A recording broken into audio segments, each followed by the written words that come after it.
Hello guys and welcome back to simply GS. आज से अपन एक नया प्रोजेक्ट शुरू करने वाले हैं, मर्न स्टैक ब्लॉग ऐप। ये अपन ब्लॉग ऐप पूरा कंप्लीट करेंगे, इसमें एक भी फंक्शनैलिटी मिसिंग नहीं रहने देंगे। जितनी भी फंक्शनैलिटी मुझे अभी पता है उतनी सारी फंक्शनैलिटी पूरा करेंगे। और ये वाला प्रोजेक्ट बिल्कुल कंटिन्यूसली चलेगा, बिल्कुल भी नहीं रुकेगा, एक भी जगह नहीं रुकेगा। अगर मैं प्लेलिस्ट के अंदर जाऊं अपने चैनल पे तो यहाँ पे बहुत सारे अलग अलग प्रोजेक्ट आपको मालूम है कि मर्न स्टैक डेवलपमेंट ए वाली प्लेलिस्ट के अंदर मौजूद हैं। एक मर्न स्टैक प्रोजेक्ट जो इस चैनल का सबसे बड़ा प्रोजेक्ट मैं बनाना चाहता हूँ, बिल्कुल बनेगा। लेकिन ये वाला प्रोजेक्ट केवल वो लोग फॉलो कर सकते हैं जो इसके साथ कंटिन्यूसली जुड़े रहना चाहते हैं, क्योंकि इसमें एक फ्लॉ है कि मैंने यहाँ पे यूजर प्रोफाइल का करंट ऑपरेशन बना के दिखाया था। तो अब जो है, अब मैं इसको इसी प्रोजेक्ट को थोड़ा स्केल करूँगा, बड़ा करूँगा। तो जब मैं उस प्रोजेक्ट को बड़ा करूँगा तो उस जो कोड लिखा हुआ है उस कोड के अंदर मैं एडिट करूँगा। जब मैं उस कोड के अंदर एडिट करूँगा तो केवल वो लोग उसको समझ पाएंगे कि जो लोग उसको ऑलरेडी देख रहे हैं। अगर आप इसको पहली बार देख रहे हैं, जैसे अगर आप ये वाला प्रोजेक्ट मेरे साथ शुरू कर रहे हैं मर्न स्टैक ब्लॉग ऐप का, तो ये वाला प्रोजेक्ट मैं शुरू से लेकर एंड तक एक प्लेलिस्ट के अंदर डालूंगा और वो पूरी प्लेलिस्ट को कंप्लीट करूंगा। उसके अंदर एक भी फंक्शनलिटी मिसिंग नहीं रहने दूंगा। तो जैसे आज की वीडियो है, आज की वीडियो के अंदर अपन यूजर को रजिस्टर कराएंगे एक एक करके, किस तरीके से करना है, और उसके अंदर जो पासवर्ड है उसको भी अपन हैश करेंगे। तो वो सारी चीज़ें आज की वीडियो में अपन करने वाले हैं, किस तरीके से करेंगे वो सारी चीज़ें। और फिर आगे वाली वीडियो के अंदर अपन फ्रंट एंड भी संभालेंगे, उसका फ्रंट एंड के अंदर भी वैलिडेशन लगाएंगे। इस बार केवल बैक एंड के अंदर नहीं लगेंगे, फ्रंट एंड के अंदर भी अपन वैलिडेशन को अप्लाई करेंगे।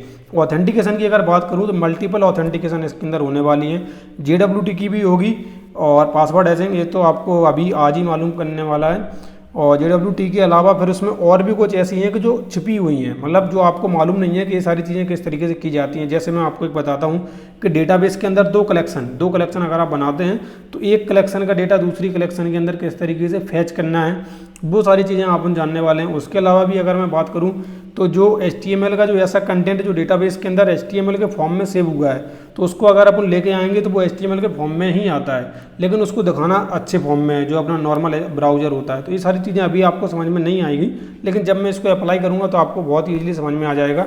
और भी कई अलग अलग चीज़ें हैं जो इसके बाद आज की वीडियो के अंदर, मतलब धीरे धीरे करके इस प्रोजेक्ट के अंदर आपको मालूम पड़ने वाली हैं। और इसीलिए इस प्रोजेक्ट को ऐसा मत समझना कि बहुत ही छोटा या नॉर्मल प्रोजेक्ट है, क्योंकि ब्लॉग ऐप आप जब भी बोलते हैं ना तो लोगों के दिमाग में केवल वही सारी चीज़ें आती हैं कि आपने पोस्ट को क्रिएट कर दिया, रीड अपडेट डिलीट कर दिया। ऐसा कुछ भी नहीं है, उसको थोड़ा सा अपन ऑथेंटिकेट भी करेंगे और उन सारी चीज़ों के बारे में अपन बात करेंगे। आइए चलते हैं सीधे अपने यहाँ पे, और यहाँ पे आने के बाद अपन न्यू फोल्डर क्रिएट करेंगे जिसका नाम दे देंगे ब्लॉग ऐप 2023। और इस ऐप को अपन खोलेंगे ओपन विथ कोड करके। ओपन विथ कोड करने के बाद यहाँ पे सबसे पहले एक नया फोल्डर बनाएंगे, क्योंकि आज बैकएंड से स्टार्ट करने वाले हैं। तो यहाँ पे अपन बनाएंगे बैकएंड, और इस बैकएंड नाम के फोल्डर को, यहाँ पे क्या गड़बड़ हुई है, बन चुका है अपना फोल्डर बैकएंड। इसको मैं यहाँ पे टर्मिनल में जाऊँगा, टर्मिनल में जाने के बाद CD बैकएंड के अंदर जाएंगे, npm init -y एक पैकेज डॉट जेसन अपन क्रिएट करेंगे। पैकेज डॉट जेसन क्रिएट करने के बाद npm i, सबसे बेसिक पैकेज जो अपन को यूज करने हैं वो है mongoose npm i और .env, क्योंकि अपन .env के अंदर अपन फाइल के अंदर जो सीक्रेट वेरिएबल हैं वो अपन किस तरीके से रखते हैं, किस तरीके से एक्सेस करते हैं, उन सब चीज़ों के बारे में अपन यहाँ पे जानेंगे। तो अभी मैं इसको फ़िलहाल के लिए बंद कर देता हूँ और यहाँ पे एक नई फाइल क्रिएट करूँगा और जिसका नाम मैं यहाँ पे दे दूँगा index.js, और एक और फाइल क्रिएट कर लूँगा जिसका नाम दे दूँगा .env के अंदर क्या करेंगे, PORT जो अपन पोर्ट नंबर देते हैं उसको अपन यहाँ पे सेव कर देंगे। index.js में क्या करेंगे, सबसे पहले तो यहाँ पे इसको बंद, आप const express equal to require और एक्सप्रेस, और यहाँ पे const app equal to express, और ऐप को अपन को लेसन करना पड़ेगा। तो लेसन के लिए अपन यहाँ पे रिक्वायर .env और इसी के अंदर है अपना .config नाम से फंक्शन। अब क्या करेंगे, अब अपन ऐप लेसन के अंदर PORT, अब PORT कहाँ से आएगा अपना, ये आएगा अपना const PORT equal to process.env ये थोड़ा गलत हो गया, env.port। और इसके बाद यहाँ पे जाएंगे पोर्ट के बाद अपन क्या करेंगे, यहाँ पे इस तरीके से इसको डिफाइन करेंगे console.log। और यहाँ पे server listen on port number, और यहाँ पे इस तरीके से डॉलर करली ब्रैकेट PORT। चलिए चलते हैं सीधे अपने टर्मिनल पे, और यहाँ पे अपन क्या करेंगे, नोड मोन इंडेक्स लिख के इसको रन करेंगे। रन किया, server listen on port number 4000। अब क्या करना है, अब अपन को इसके अंदर रूट भी सेट करना पड़ेगा। तो रूट के लिए अपन इस फोल्डर स्ट्रक्चर को फॉलो करते हुए जाएंगे। यहाँ पे एक नया फोल्डर क्रिएट करूँगा, उसका नाम दे दूँगा ROUTES रूट्स। और यहाँ पे अपन एक नई फाइल बनाएंगे जिसका नाम रखेंगे ROUTER.js router.js। और यहाँ पे क्या करना है, यहाँ पे अपन को इसको तो लेना ही है, तो अपन इसको यहाँ से कॉपी कर लेंगे और यहाँ पे आके इसको पेस्ट कर देंगे। और यहाँ पे const root equal to express.router इस फंक्शन को कॉल करेंगे।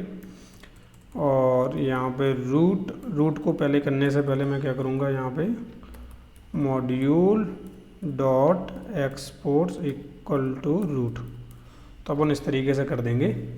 और इसके बाद मुझे यहाँ पे क्या करना पड़ेगा, एक root.get अपन डिफाइन करेंगे होम रूट। और यहाँ पे क्या करूँगा, यहाँ पे सबसे पहले यहाँ पे आऊँगा, यहाँ पे बैकएंड के अंदर एक और फोल्डर बनाऊँगा। उस फोल्डर का नाम रख देंगे अपन कंट्रोलर। और इस कंट्रोलर के अंदर जो सबसे पहली फाइल होगी वो होगी यूजर controller.js। इसके अंदर क्या करना है, इसके बाद अपन को एक्सपोर्ट्स डॉट रजिस्टर नाम से मैं यहाँ पे एक फंक्शन बना लेता हूँ। और यहाँ पे रिक्वेस्ट आ जाएगा, रिस्पॉन्स आ जाएगा। इस तरह ये वाला फोल्डर स्ट्रक्चर अपन पहले भी देख चुके हैं। रिस्पॉन्स में अपन सेंड कर देंगे दिस इज रजिस्टर डेटा, ठीक है। तो इस तरीके से अपन इसको डिफाइन कर देंगे। अब क्या करना है, राउटर के अंदर आएंगे और यहाँ पे const controller equal to require और कंट्रोलर के अंदर यूजर कंट्रोलर, ठीक है। अब क्या करना है, अब यहाँ पे कंट्रोलर डॉट रजिस्टर को कॉल किया। अभी जाएंगे अपन यहाँ पे, और यहाँ पे जाने के बाद जो लोकल होस्ट है अपना कितना, अपना 4000 पे जाएंगे। तो कैन नॉट गेट मिल रहा है अपन को, क्यों मिल रहा है उसका रीज़न मैं आपको बताता हूँ क्यों मिल रहा है। क्योंकि index.js में जाएंगे, यहाँ पे अपन को const router equal to require, और इस तरीके से रूट्स के अंदर राउटर और app.use, और इस राउटर को मुझे यहाँ पे लिखना पड़ेगा। तो इस तरीके से करेंगे। इसके बाद अगर मैं इसको रीलोड करूँगा तो यहाँ पे दिस इज रजिस्टर डेटा अपन को देखने के लिए मिल गया। तो इसका मतलब क्या है, इसका मतलब ये है कि अपना जो अपन ने पूरा रूट जो फोल्डर स्ट्रक्चर अभी तक बनाया वो सही तरीके से काम कर रहा है। अब क्या करते हैं, अब यहाँ पे बनाते हैं एक नया फोल्डर जिसका मैं नाम रख दूँगा dbconnection.js। और dbconnection एक थोड़ा उल्टा ही हो गया, मैंने यहाँ पे dbconnection.js नहीं, dbconnection अकेला नाम रखना था और इसके अंदर फाइल बनानी थी अपन को। इसके अंदर फाइल बनाने थे dbconnection.js नाम से। थोड़ा उल्टा सीधा हो गया फोल्डर का नाम, लेकिन कोई बात नहीं। const mongoose equal to require, और यहाँ पे mongoose, और const एक काम करता हूँ मैं, यहाँ पे मैं mongoose डॉट कनेक्ट, और यहाँ पे URL पास करना है। URL के लिए जाएंगे अपन डायरेक्ट इसकी ऑफिशियल डॉक्यूमेंटेशन पे, और यहाँ से अपन इसको उठा लेंगे।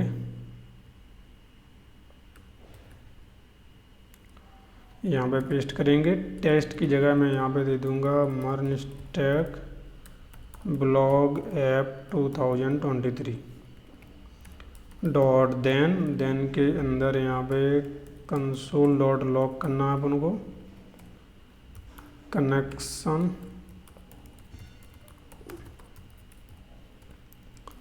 सक्सेसफुल, और यहाँ पे आएंगे डॉट कैच एरर। इसके अंदर कोई भी एरर हुई तो कंसोल में इस एरर को भी प्रिंट करा लेंगे। इसके बाद इसको बंद कर देंगे। index.js में आएंगे, यहाँ पे रिक्वायर और डीबी कनेक्शन के अंदर कनेक्शन, कंसोल पे अगर जाएंगे तो यहाँ पर देखो कनेक्शन सक्सेसफुल लिख के आ गया, तो इसका मतलब सही है। ठीक है, कनेक्शन हो गया। अब क्या करना, अब बनाना है मॉडल। तो बैकएंड के अंदर एक नया फोल्डर क्रिएट करो, बैकएंड के अंदर एक नया फोल्डर क्रिएट जिसका नाम रखो मॉडल।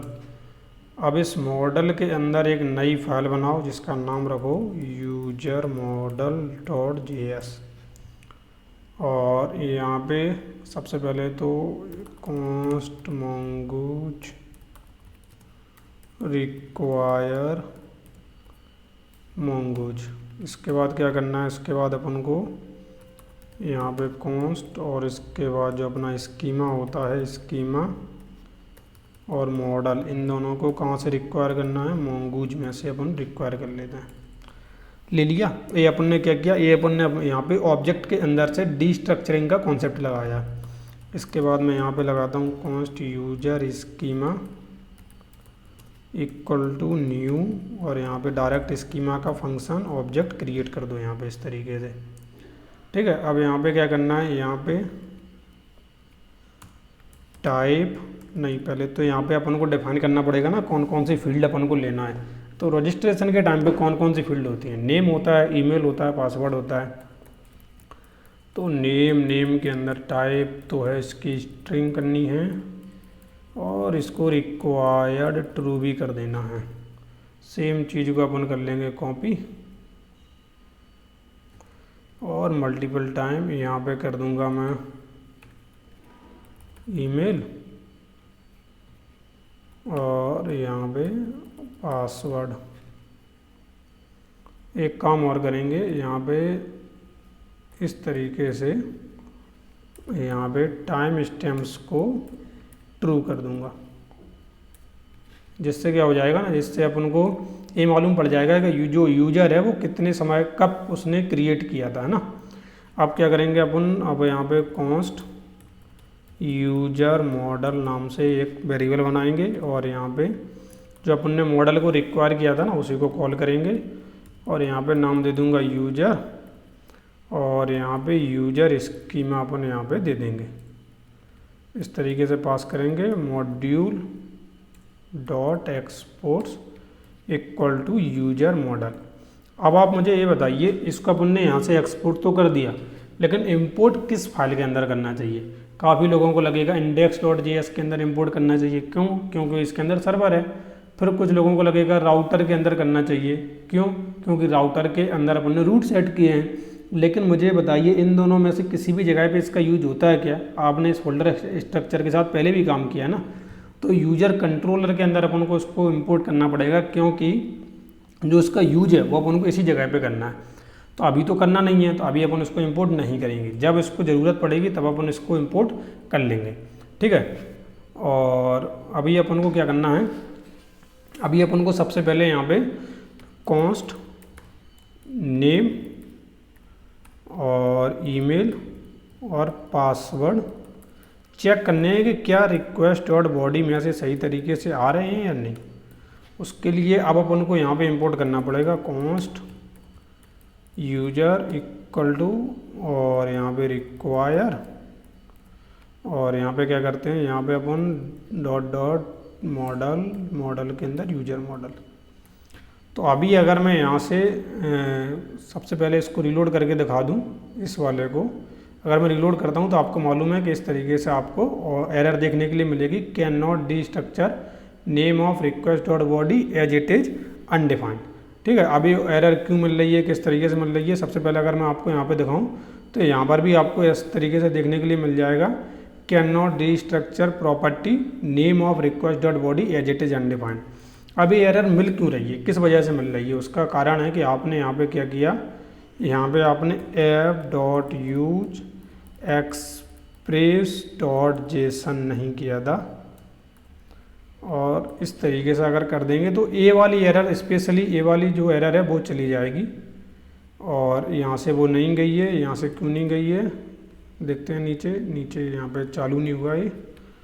इसके बाद इसको चालू करते हैं, अभी कोई एरर नहीं है। एरर तो एरर नहीं है, तो अभी क्या है, अभी अपन को यहाँ पे रिस्पॉन्स डॉट सेंड भी करना पड़ेगा। क्या करना पड़ेगा, इस नेम को और इस ईमेल को और यहाँ पे पासवर्ड को।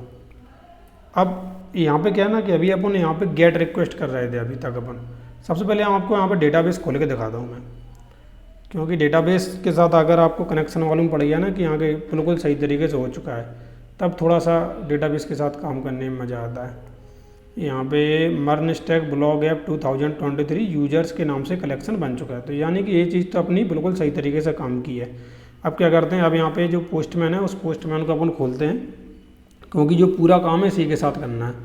तो मैं एक काम करता हूँ, जो अपना राउटर के अंदर जो रूट था ना इसको खोलते हैं। गेट की जगह में इसको क्या करता हूँ, इसको मैं यहाँ पे पोस्ट रिक्वेस्ट करता हूँ और इसको मैं रजिस्टर।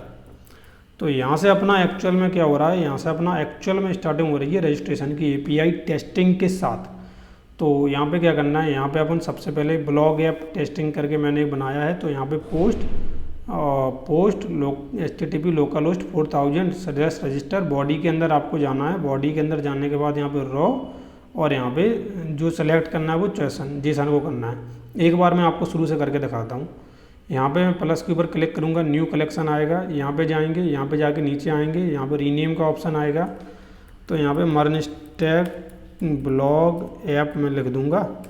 इसके बाद मैं यहाँ पे क्या करूँगा, यहाँ पे फिर से ऑप्शन आते हैं, यहाँ पे आता है ऐड रिक्वेस्ट का ऑप्शन, यहाँ पे इसके ऊपर क्लिक करेंगे। गेट की जगह मुझे यहाँ पे क्या करना है, पोस्ट रिक्वेस्ट लेनी है। URL की बात करूँ, URL यही वाला है अपना सेम टू सेम, तो इस वाले में आ जाएंगे। यहाँ पे इस URL को पेस्ट कर दूँगा। इसके बाद क्या करना पड़ेगा, बॉडी के अंदर आएंगे, बॉडी के अंदर आने के बाद रॉ डेटा, रॉ के बाद यहाँ पे टेक्स्ट की जगह जेसन करना है। और जो अपना कंटेंट की बात है, कंटेंट अभी फ़िलहाल के लिए ये वाला भेजते हैं, और इस वाले के अंदर जाएंगे और यहाँ पे आके इसको पेस्ट कर दूंगा मैं। अब अगर मैं इसको सेंड के ऊपर क्लिक करता हूँ यहाँ पे, तो ये देखिए सबसे पहले एरर मिला कैन नॉट डिस्ट्रक्चर प्रॉपर्टी नेम, और इस तरीके से अपन को एरर देखने के लिए मिल गया। अभी एरर क्यों मिला है उसको मैं चेक करता हूँ। Ctrl+C npm nodemon index। अब ये एरर क्यों मिला है इसको चेक करने के लिए index.js में जाएंगे। इसको मैं एक ऊपर ले लेता हूँ, express.json फंक्शन को अपन ने कॉल कर दिया है, और यहाँ पे एक बार फिर से भेज के देखता हूँ मैं। एक बार ठीक है, अपन को डेटा मिल चुका है। ये चीज़ मैंने आज से मतलब करीबन 6 महीने पहले नोटिस करी थी कि जब जो express.json है, अगर मैं इसको नीचे लिख रहा हूँ, जब भी इस राउटर के नीचे लिखता हूँ तो अपन को ये वाली एरर देखने के लिए मिलती है, लेकिन अगर इसके ऊपर लिखता हूँ तो वो वाली एरर चली जाती है। तो कई बार आपको लगता होगा कि ये सब क्यों होता है, मतलब ये जो कोड, केवल कोड को अपन ने ऊपर नीचे लिखा तो उसके अंदर क्या गड़बड़ हो गया। तो आपको बताऊं कि कोड का एक रीडिंग भी होता है। जो भी अपन जिस इंजन या फिर जब बोल सकते हैं कंपाइलर के साथ अपन काम करते हैं ना, तो वो हमेशा अप टू डाउन अपन को कोड को रीड करता है, तो इसलिए उस तरीके से वो जो है एग्जीक्यूट होता है। कई बार इस तरीके के मन में डाउट आते हैं, क्योंकि ये बहुत ही देखने में बहुत ही छोटा डाउट लगता है, लेकिन जब आप पूरा प्रोजेक्ट बना लेते हैं, मतलब मान के चलिए पूरा ब्लॉग ऐप बन गया, अब इस पूरे ब्लॉग ऐप के अंदर केवल इतनी छोटी एरर हो कि जो कोड है वो ऊपर नीचे लिखा गया है, तो सोचो मन को कितना बेकार लगता है कि उस समय मतलब कि क्या हालत होती होगी, है ना। लेकिन अभी उस चीज़ को छोड़ देते हैं। तो अभी आपको ये मालूम पड़ गया कि जो अपन डेटा भेज रहे हैं वो डेटा अपन को एज ए रिस्पॉन्स आपको मिल भी गया है। तो यानी कि अपन ने जो request.body वाला जो सेक्शन था वो अपन ने यहाँ पे पूरा कर लिया, यानी कि डेटा तो अपन ने गेट कर लिया। अब आती है वैलिडेशन की बारी। अगर वैलिडेशन की बात करूँ तो यहाँ पे अपन क्या करेंगे, सबसे पहले यहाँ पे चेक करेंगे नॉट नेम, अगर नेम नहीं है, और नॉट ईमेल अगर ईमेल नहीं है, या नॉट पासवर्ड अगर पासवर्ड नहीं है। इन तीनों चीज़ों में से अगर एक भी नहीं है। अब यहाँ पे एरर क्यों आ रही है इस चीज़ को चेक करना पड़ेगा।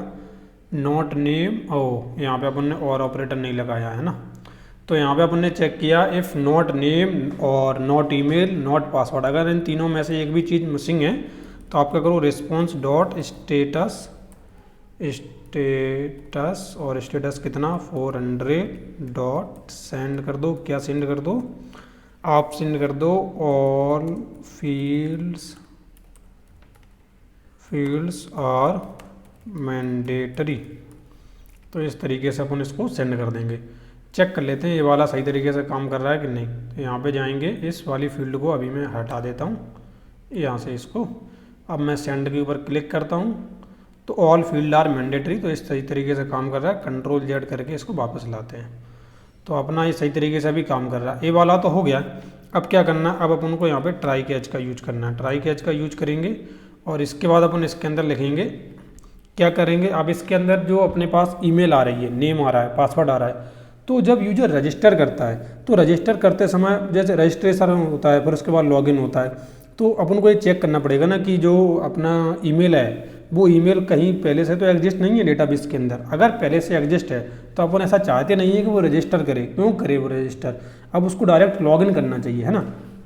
तो अपन उससे बोल देंगे कि आप रजिस्ट्रेशन नहीं कर सकते हैं, आप लॉगिन करिए। इस तरीके से अपन उसको बोल देंगे। तो अभी क्या करते हैं, अभी अपन जो यूजर को अपन ने इम्पोर्ट किया ना यहाँ पे इस जगह पे, तो इसका अपन का यूज करने वाले हैं अभी अपन। तो किस तरीके से करेंगे, उसके लिए सबसे पहले तो मुझे इसको एसिंक्रोनस फंक्शन बनाना पड़ेगा।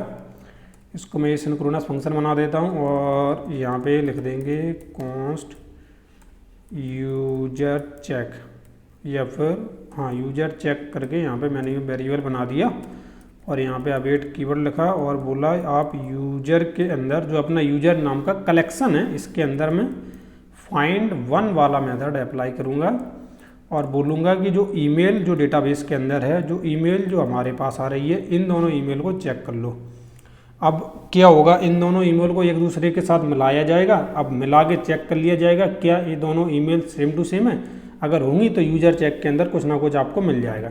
तो मैं यहाँ पे क्या करता हूँ, response dot send user check, और एक उसके साथ एक काम करता हूँ, इसी के साथ मैं इस नेम को भी मैं भेज देता हूँ। जस्ट ऐसे ही मैं भेज देता हूँ, मतलब ठीक है। अभी अपन भेज देते हैं, चेक करते हैं इसको।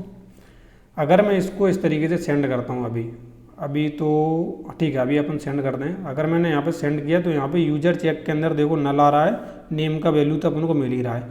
तो यानी कि अभी ये जो डेटा है वो डेटाबेस के अंदर नहीं है ना, डेटाबेस अपना बिल्कुल खाली है। अब बात आती है यहाँ पे कैच एरर की। तो इसके अंदर क्या करेंगे, इसके अंदर सबसे पहले नहीं, अभी इसको मैं अप्लाई करके नहीं दिखाऊंगा क्योंकि अभी इसका यूज मैं बताऊंगा कि जो एरर है ना वो किस जगह पे अप्लाई करने में फ़ायदा है। अभी ये समझो कि अपन ने यूजर चेक के अंदर नल है, तो इसका मतलब क्या हुआ, इसका मतलब अभी इस ईमेल को एग्जिस्टेंस नहीं है डेटाबेस के अंदर। अब तो अपन को अगर एग्जिस्टेंस नहीं है तो अपन क्या बोलेंगे, इफ़ यूजर चेक के अंदर कोई वैल्यू है, अगर कोई वैल्यू होती, बाई चांस अगर कोई वैल्यू होती तो अपन को क्या करना होता।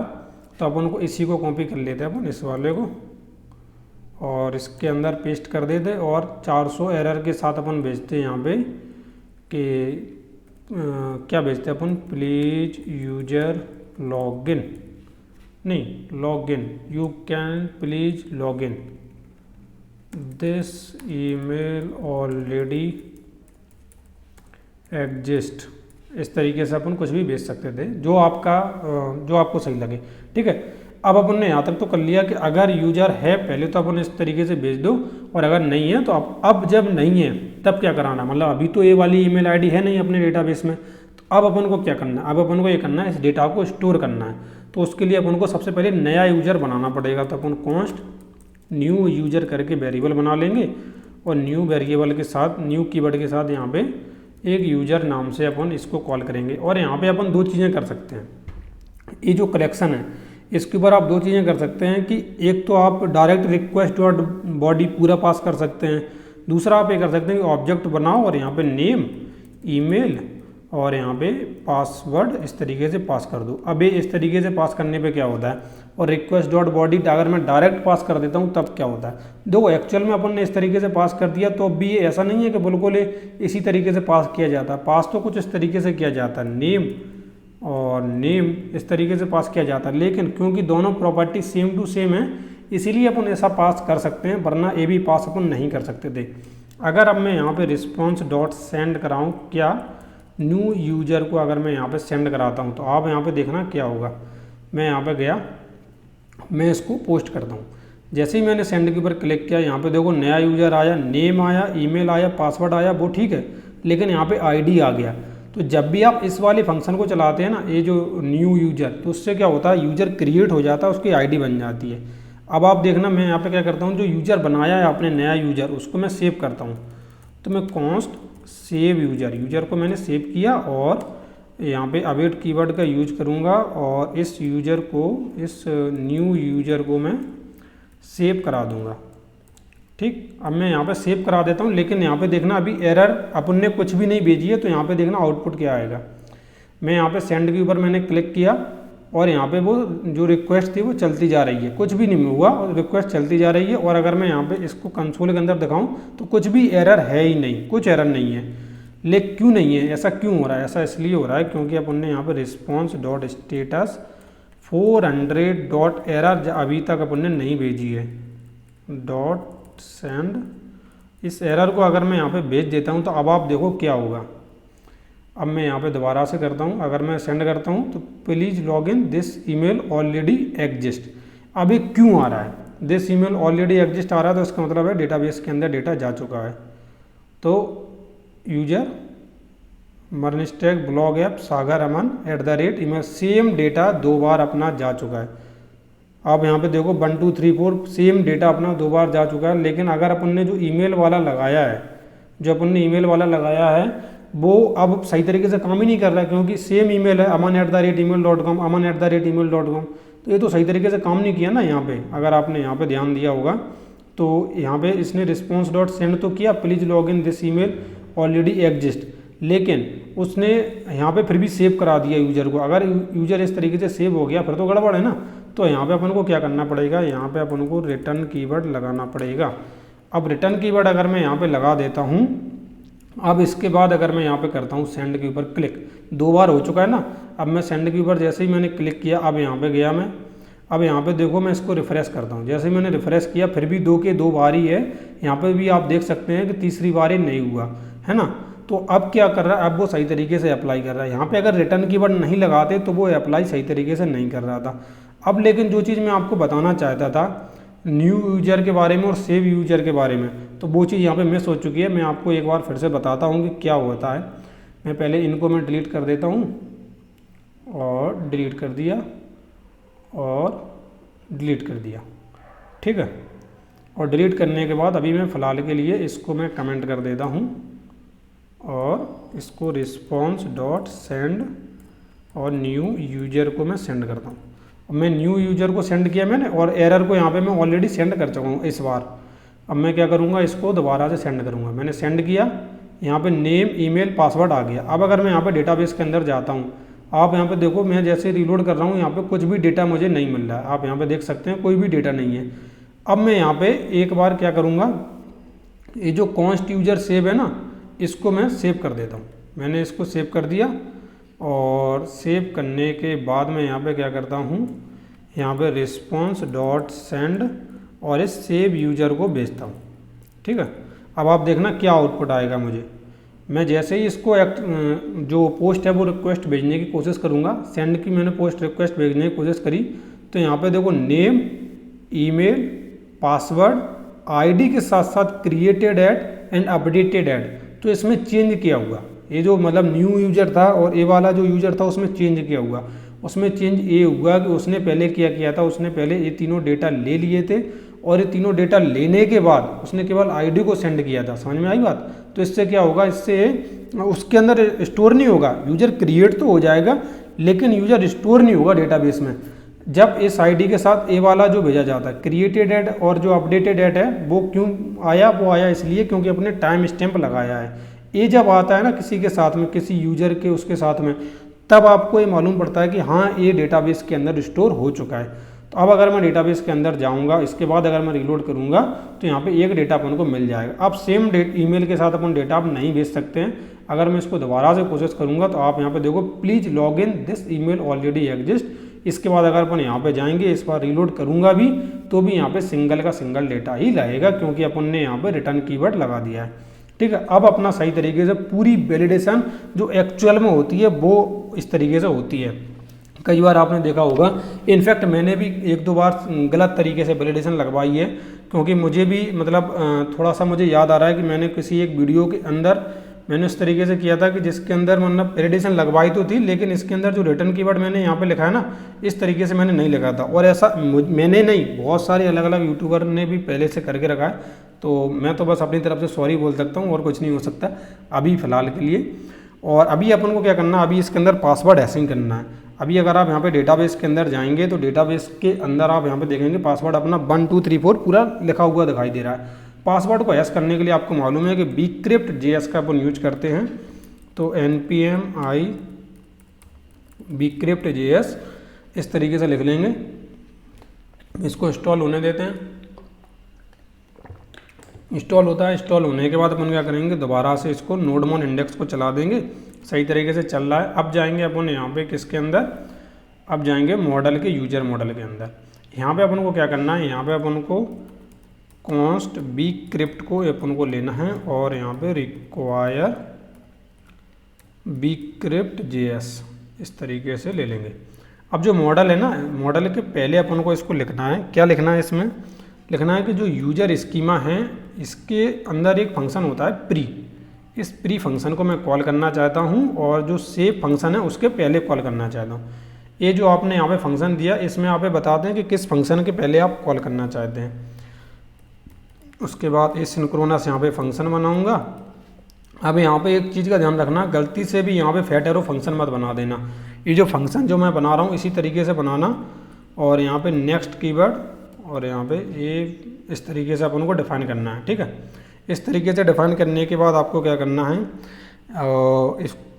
इफ़ लगाना है और लगाना है कि दिस डॉट इज मॉडिफाइड। अब इस इज मॉडिफाइड फंक्शन के अंदर आपको एक फील्ड का नाम देना होता है। तो आपने बोला कि जैसे ही पासवर्ड जो है मॉडिफाइड होता है तो क्या करो, दिस डॉट पासवर्ड के अंदर अवेट कीवर्ड और जो अपना bcrypt है इस bcrypt के ऊपर लगा दो हैश मेथड, और इसके अंदर दिस डॉट पासवर्ड और यहाँ पे 10। तो वो 10 अपन क्या देते हैं, 10 अपन देते हैं कि कितने उसके उसमें तोड़ना है, मतलब जो इनक्रिप्ट होता है डेटा या फिर जो पासवर्ड है, पासवर्ड उसको जो इनक्रिप्टेड फॉर्म में किया जाता है वो इनक्रिप्टेड किस तरीके से और कितने बेस में किया जाता है। अपन इस तरह कितना भी दे सकते हैं, 10 दे सकते हैं, 12 दे सकते हैं, 5 दे सकते हैं, 7 दे सकते हैं, जो भी आपको ठीक लगे।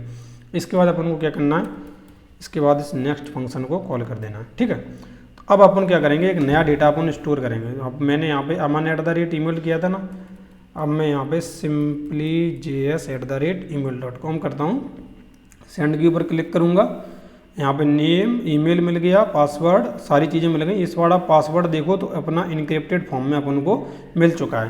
ठीक है, अगर मैं यहाँ पे डेटाबेस के अंदर जाता हूँ तो आपको मालूम है कि यहाँ पे जो स्टोर हो गया होगा। अब यहाँ पे पास 2 डेटा हैं, तो ये वाला डेटा के अंदर पासवर्ड इनक्रिप्ट नहीं है तो अपन इसको डिलीट कर देते हैं, क्योंकि जो रियल डेटा है उसी को अपन स्टोर करेंगे। और इस तरीके से अपन इसको सही तरीके से अपना पूरा बन चुका है। आज का जब अपना रजिस्ट्रेशन का बनाना था। अब bcrypt.compare अपन कब कराएंगे, जब अपन लॉगिन कराएंगे। तो अभी अपन ने यहाँ तक बना लिया। अगली वीडियो के अंदर इसी चीज़ का अपन फ्रंट एंड देखेंगे। अब स्पेशली वो फ्रंट एंड थोड़ा बड़ा होने वाला है, क्योंकि उसके अंदर बहुत सारी अपन को चीज़ें बनानी हैं, तो उसका फ्रंट एंड अपन तैयार करेंगे अगली वीडियो में। इस वीडियो के लिए फिलहाल इतना ही। अगर कोई स्पेशल फंक्शनैलिटी आपको मालूम है ब्लॉग ऐप के अंदर जो होनी चाहिए तो आप मुझे बता देना, क्योंकि मैं आपको बता देता हूँ कि इसमें रजिस्ट्रेशन होगा, लॉगिन होगा, ब्लॉग को क्रिएट कर सकते हैं, रीड कर सकते हैं, अपडेट कर सकते हैं, डिलीट कर सकते हैं, सिंगल यूजर होगा, ऑथर होगा। इतनी सारी चीज़ें तो मैं खुद से मुझे मालूम है, उतनी सारी चीज़ें मैं करा दूंगा। लेकिन फिर भी अगर कुछ मिसिंग होता है, क्योंकि मैंने ये बोला है और इस बात की गारंटी है कि ये वाला प्रोजेक्ट कंटिन्यूअसली आएगा, और ना केवल ये आएगा, पूरा कंप्लीट होगा। हर एक फंक्शनैलिटी को धीरे धीरे करके कंप्लीट करेंगे। अगर आपके मन में कोई सजेशन है, जितनी मैंने फंक्शनैलिटी बताई है इसके अलावा भी, तो आप मुझे प्लीज़ ये रिक्वेस्ट है आपसे ज़रूर भेजना। मैं इस प्रोजेक्ट के अंदर वो सारी चीज़ें ज़रूर कराऊंगा, और इस प्रोजेक्ट को मैंने आज शुरू किया है तो कंटिन्यूअसली उसको फॉलो करता हुआ चलूँगा। ठीक है, तब हम मिलते हैं नेक्स्ट वीडियो में। जब तक के लिए आप चैनल को सब्सक्राइब कर लेना। अगर कोई डाउट है या मुझसे बातचीत करनी है, इंस्टाग्राम पे आके बातचीत करो, और कमेंट सेक्शन के द्वारा जो भी आपके मन में डाउट है वो डाउट आप मुझे बेच सकते हैं। ठीक है, तो अपन मिलते हैं नेक्स्ट वीडियो में, जब तक के लिए thank you for watching this video.